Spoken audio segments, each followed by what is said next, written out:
Assalamualaikum warahmatullahi wabarakatuh. Kembali lagi bersama saya, Ayu Rina Agustin. Dalam video kali ini, saya akan membahas tentang Data Flow Diagram atau DFD.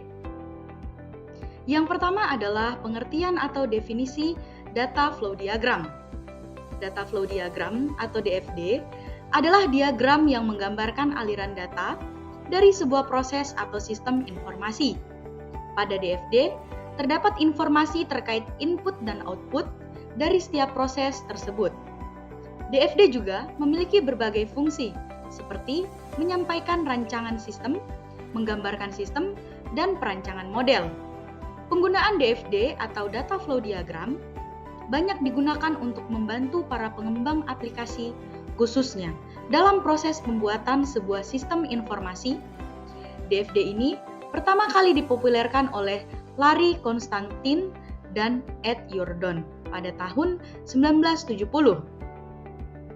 Dalam diagram alir data juga tidak mempunyai kontrol terhadap flow-nya, sehingga tidak adanya aturan terkait keputusan atau pengulangan. Bentuk penggambaran berupa data flow chart dengan skema yang lebih spesifik. Menurut Kenneth Kozar, tujuan dari adanya DFD sendiri adalah sebagai penyedia atau menjembatani antara pengguna dengan sistem. Selanjutnya yaitu fungsi data flow diagram. Secara fundamental, terdapat 3 fungsi dari pembuatan diagram alir data untuk kebutuhan software development. Yang pertama adalah menyampaikan rancangan sistem. Dengan pembuatan DFD, maka proses penyampaian informasi menjadi lebih mudah dengan tampilan visual yang simpel dan dapat dimengerti oleh stakeholder, di mana data yang disajikan mampu menggambarkan alur data secara terstruktur dengan pendekatan yang lebih efisien. Yang kedua, menggambarkan suatu sistem. Fungsi yang kedua ini, DFD dapat membantu proses penggambaran sistem sebagai jaringan fungsional. Maksudnya adalah di mana jaringan terdapat berbagai komponen yang saling terhubung menggunakan alur data. Yang terakhir yaitu perancangan model. Diagram ini juga dapat membuat rancangan model baru dengan menekankan pada fungsi sistem tertentu. Hal tersebut dapat dimanfaatkan untuk melihat bagian yang lebih detail dari diagram alir data tersebut. Selanjutnya yaitu komponen data flow diagram. Selanjutnya yaitu gambar simbol yang digunakan dalam DFD menurut Jordan dan DeMarco dan menurut Gene dan Serson. Yang pertama ada terminator, yang kedua proses, yang ketiga data store, dan yang terakhir alur data. Selanjutnya, saya akan jelaskan dengan rinci tentang simbol-simbol tersebut. Yang pertama yaitu komponen terminator atau entitas luar. Terminator mewakili entitas eksternal yang berkomunikasi dengan sistem yang sedang dikembangkan.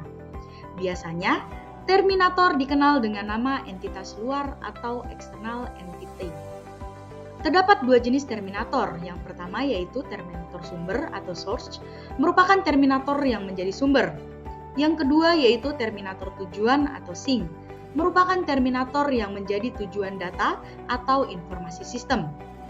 Terminator dapat berupa orang, sekelompok orang, organisasi, departemen di dalam organisasi, atau perusahaan yang sama, tetapi di luar kendali sistem yang sedang dibuat modelnya. Terminator dapat juga berupa departemen, divisi, atau sistem di luar sistem yang berkomunikasi dengan sistem yang sedang dikembangkan. Komponen terminator ini perlu diberi nama sesuai dengan dunia luar yang berkomunikasi dengan sistem yang sedang dibuat modelnya, dan biasanya menggunakan kata benda, misalnya bagian penjualan, dosen, mahasiswa. Ada 3 hal yang penting harus diingat tentang terminator. Yang pertama, terminator merupakan bagian atau lingkungan luar sistem.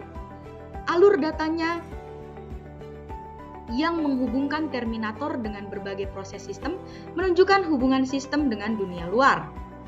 Selanjutnya, profesional sistem tidak berhak mengubah isi atau cara kerja organisasi atau prosedur yang berkaitan dengan terminator. Hubungan yang ada antar terminator satu dengan yang lain tidak digambarkan pada DFD. Yang kedua yaitu komponen proses. Komponen proses menggambarkan bagian dari sistem yang mentransformasikan input menjadi output. Proses diberi nama untuk menjelaskan proses atau kegiatan apa yang sedang atau akan dilaksanakan. Pemberian nama proses dilakukan dengan menggunakan kata kerja transitif atau kata kerja yang membutuhkan objek, seperti menghitung gaji, mencetak KRS, atau menghitung jumlah SKS. Ada 4 kemungkinan yang dapat terjadi dalam proses sehubungan dengan input dan output. Yang pertama yaitu 1 input dan 1 output, yang kedua 1 input dan banyak output, yang ketiga banyak input dan 1 output, dan yang terakhir adalah banyak input dan banyak output. Ada beberapa hal yang perlu diperhatikan tentang proses. Yang pertama, proses harus memiliki input dan output.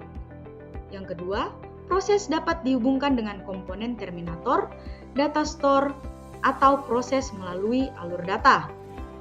Yang ketiga yaitu sistem atau bagian atau divisi atau departemen yang sedang dianalisis oleh profesional sistem digambarkan dengan komponen proses. Berikut ini merupakan suatu contoh proses yang salah. Dalam gambar tersebut, umumnya kesalahan proses di DFD adalah proses mempunyai input tetapi tidak menghasilkan output. Kesalahan ini disebut dengan black hole atau lubang hitam. Karena data yang masuk ke dalam proses dan lenyap tidak berbekas seperti dimasukkan ke dalam lubang hitam atau lihat pada gambar pertama. Yang kedua, proses menghasilkan output tetapi tidak menerima input. Kesalahan ini disebut dengan miracle atau ajaib karena ajaib dihasilkan output tanpa pernah menerima input. Lihat pada proses kedua. Yang ketiga adalah komponen data store. Komponen ini digunakan untuk membuat model sekumpulan paket data dan diberi nama dengan kata benda jamak. Misalnya mahasiswa. Data store ini biasanya berkaitan dengan penyimpanan-penyimpanan seperti file atau database yang berkaitan dengan penyimpanan secara komputerisasi, misalnya file disket, file hard disk, file pita magnetik. Data store juga berkaitan dengan penyimpanan secara manual seperti buku alamat, file holder, dan agenda. Suatu data store dihubungkan dengan alur data hanya pada komponen proses, tidak dengan komponen DFD lainnya. Alur data yang menghubungkan data store dengan suatu proses mempunyai pengertian sebagai berikut.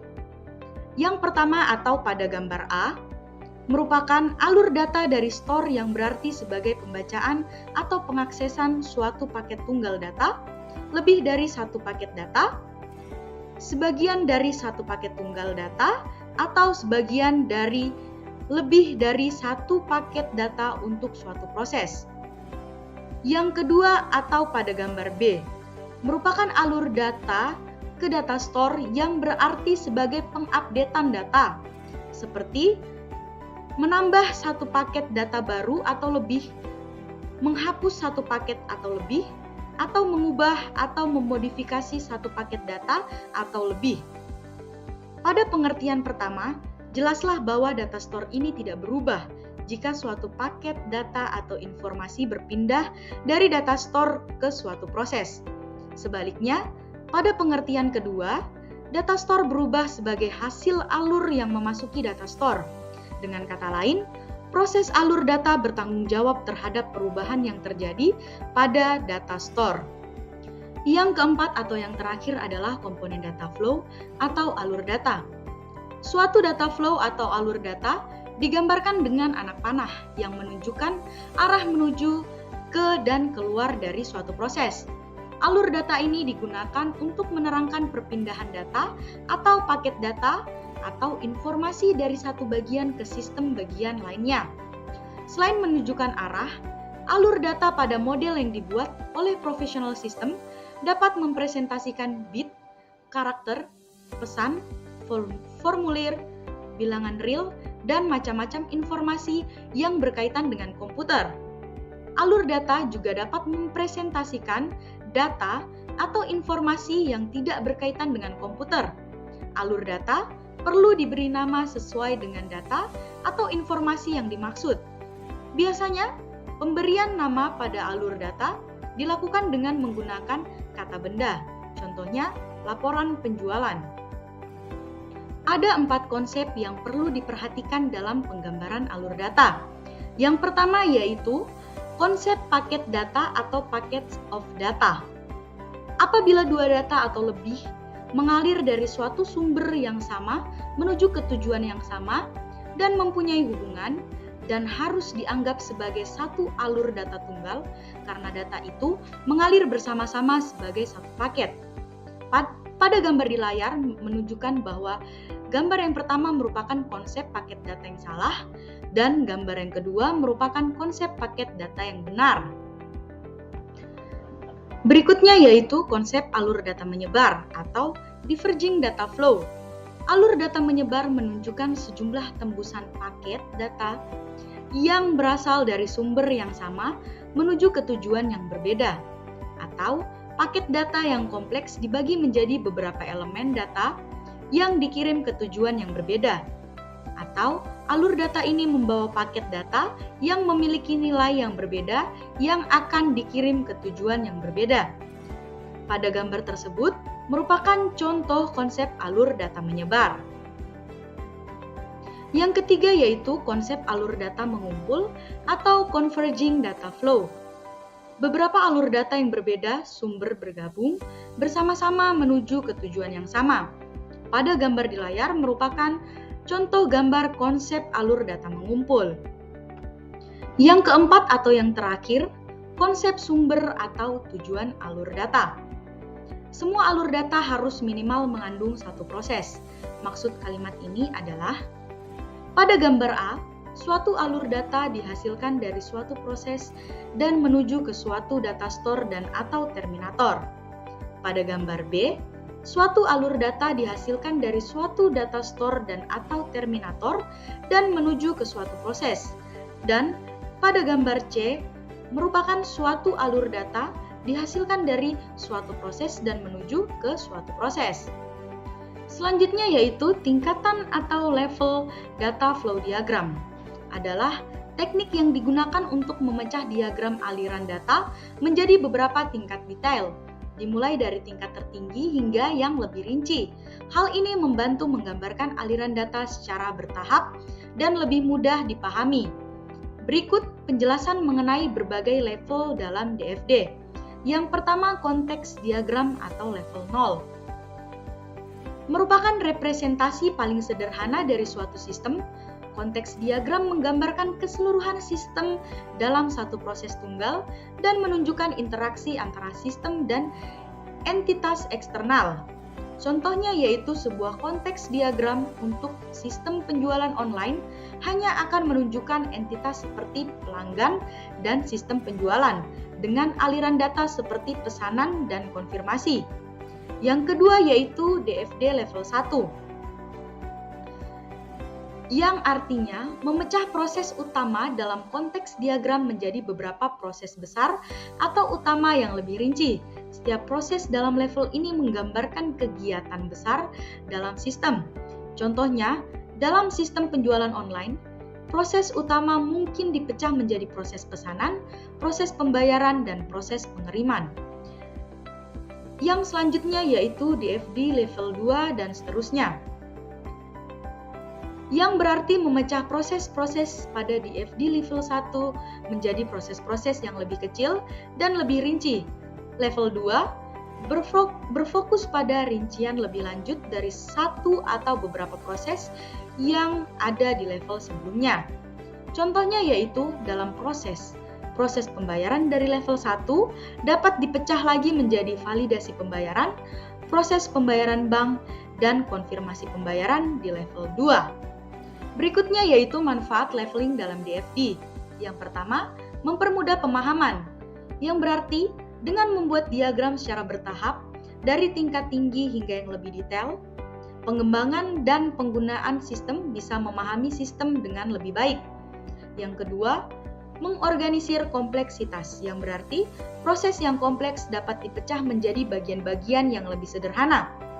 Dan yang terakhir, memfasilitasi pengembangan bertahap, yang berarti memudahkan tim untuk bekerja pada bagian tertentu dari sistem tanpa kehilangan konteks keseluruhan sistem. Dengan menggunakan leveling DFD, sistem yang kompleks dapat dijelaskan dengan lebih mudah dan struktur aliran data dapat dilacak secara bertahap dari proses tingkat tinggi hingga paling rinci. Penjelasan yang terakhir yaitu tentang aturan dalam pembuatan DFD. Yang pertama, arus data harus masuk dan keluar dari proses, yang berarti setiap proses dalam DFD harus menerima data dari entitas eksternal, data store, atau proses lain, dan mengirimkan data kembali. Proses tidak bisa terisolasi, harus selalu ada aliran data masuk dan keluar. Yang kedua, setiap proses harus memiliki minimal satu input dan output. Yang berarti semua proses di dalam DFD harus memiliki aliran data yang datang dari entitas eksternal, data store, atau proses lain, input, dan data yang keluar sebagai hasil proses atau output. Yang ketiga, tidak boleh ada aliran data langsung antara data store dan entitas eksternal tanpa proses. Yang berarti data tidak boleh mengalir langsung antara data store dan entitas eksternal tanpa melalui proses. Semua aliran data harus diolah oleh proses dalam sistem. Dan yang terakhir adalah hindari proses yang berlebihan dalam satu diagram. Yang berarti setiap diagram DFD sebaiknya fokus pada sejumlah proses yang tidak terlalu banyak sehingga mudah dibaca dan dipahami. Jika proses terlalu banyak, buatlah leveling DFD untuk memecahkan kompleksitas. Sekian video penjelasan dari saya, kurang lebihnya mohon dimaafkan. Wabillahi taufik wal hidayah, wassalamualaikum warahmatullahi wabarakatuh.